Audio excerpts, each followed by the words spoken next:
नमस्कार मित्रों। आज मैं कोई आध्यात्म की बात नहीं करना चाहता हूँ, क्योंकि मुझे भारत के जो चैनल हैं उनसे मुझे सख्त मलाल है, दुख है और उनको मैं भर्त्सना करना चाहता हूँ। कुछ दिन पहले मैंने एक टीवी चैनल देखा था, उसके बाद मैंने अपना टीवी का कनेक्शन निकाल दिया। अब मैं समाचार देखता ही नहीं हूँ, क्योंकि भारत के जितने भी समाचार पत्र हैं, समाचार पत्र मतलब जो मीडिया चैनल हैं, ये टीवी वगैरह, ये सब के सब अनपढ़, गंवार, बिना दिमाग के, केवल पैसा कमाने की मशीन और करोड़ों रुपए लेना ही जानते हैं। और ये देश की, समाज की कोई भी चिंता नहीं करते हैं, क्योंकि ये हमेशा बात वो करते हैं कि आदमी चौंक जाए। अब एक उदाहरण देना चाहता हूँ एक चैनल का। जिन जीते जी आदमी की लाइन लगी हुई है, कोरोना के हॉस्पिटल के लिए लाइन लगी हुई है, मौत के लिए लाइन लगी है, मोक्ष के लिए लाइन, ये क्या बकवास कर रहे हो अनपढ़ गंवार। समाचार तुमको पढ़ने की तमीज़ नहीं है, ये मैं बता रहा हूं तुमको।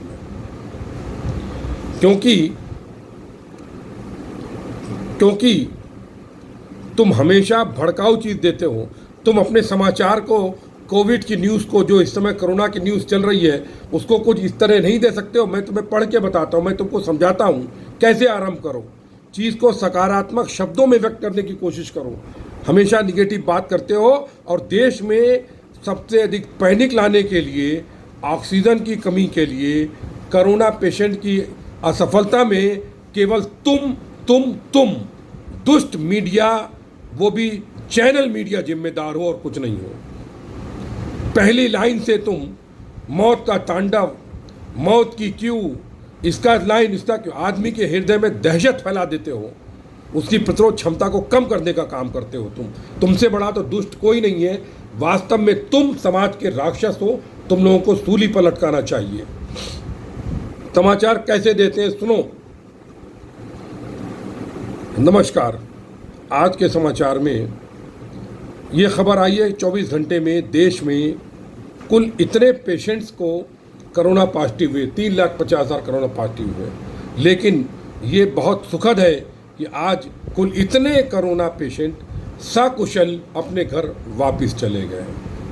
ऐसे कितने भी कोरोना पेशेंट जो अपना शायद इलाज भी ना करा रहे हो, टेस्ट भी ना करा रहे हों, वो सफलतापूर्वक अपना जीवन यापन कर रहे हैं। हमें आशा है आप भी अपने घर में सोशल डिस्टेंसिंग का पालन करते हुए, अनावश्यक रूप से घर से बाहर ना निकलते हुए सकुशल होंगे।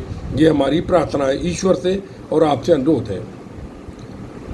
और देशों में जहाँ पर इतने अधिक कोरोना पेशेंट आते हैं तो वहाँ पर मृत्यु दर इतनी है, लेकिन भारत देश में आप लोगों के सहयोग के कारण मृत्यु दर बढ़ तो रही है, लेकिन फिर भी अभी हम समझ सकते हैं कि इतने में से इतने लोग ईश्वर को प्यारे हो गए। लेकिन हो सकता है जितने लोग प्यारे हुए इनमें अधिकतर बुजुर्ग हों, किसी और बीमारी से सफ़र करने वाले हों, या कुछ लापरवाह किस्म के आदमी हों। हमको पूरा विश्वास है कि जो व्यक्ति सोशल डिस्टेंसिंग करता है, मास्क पहनता है, कोरोना के प्रोटोकॉल का पालन कर रहा है, उनमें से वैक्सीन लगा रहा है, उनमें से अधिकतर लोगों को ये महामारी नहीं डस पाई है। चलिए हम बात करते हैं आंकड़ों की। 24 घंटे में इतने हुए, इतने केस हुए, इतने लोग ईश्वर को प्यारे हो गए, इतने लोगों की मृत्यु हो गई। देखिए कुछ दृश्य दिखाते हैं। और जब इस तरह का माहौल होगा, देश में अफरा तफरी मचती है, तो निश्चित रूप से हमारे सारे संसाधन कम पड़ जाएंगे, क्योंकि इस महामारी की घटना, इसको किसी ने पहले कभी सोचा नहीं होगा इस तरह की स्थिति आ सकती है। इसलिए आप लोग अपना सहयोग बनाएं।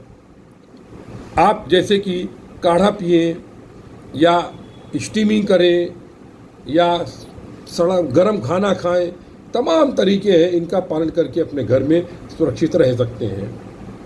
हमारा भारत देश सशक्त परंपरा संस्कृति का देश है।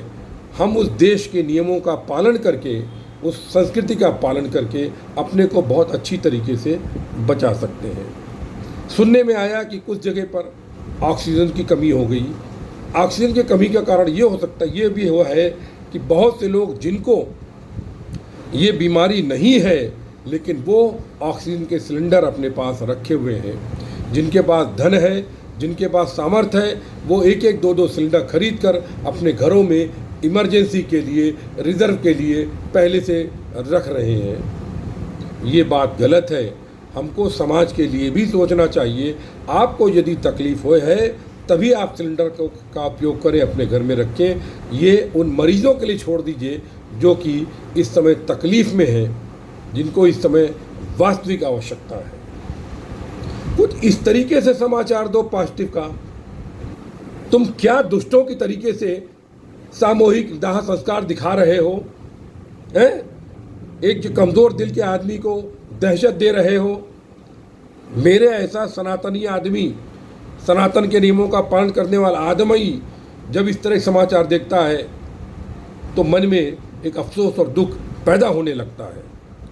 हालांकि मुझे भय नहीं है, क्योंकि मैं प्रोटोकॉल का पालन करता हूँ। सब ईश्वर के हाथ में है, जो करेगा वो अच्छा करेगा। लेकिन तुम ये नहीं देखते हो, बीच बीच में अरे दुष्ट पत्रकारों ये भी डाटा डाल सकते हो कि देश में इस महीने में इतनी दुर्घटनाएं, सड़क दुर्घटनाएं हुई। विश्व में इतने लोग मात्र सड़कों पर एक्सीडेंट से मर गए, इतने लोग बीपी से मरे, इतने लोग शुगर से मरे। अरे उनका आंकड़ा भी डाल दो कम से कम लोगों के सेटिस्फेक्शन के लिए।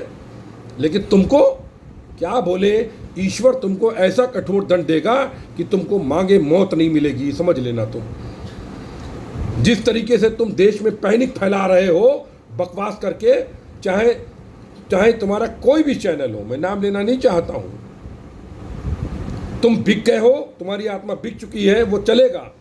तुम किसका महिमा मंडन करना करो, राजनीति करो, लेकिन आम जनता को पैनिक में मत लाओ। मैं आशा करता हूं कि कुछ चैनल में बदलाव आएगा।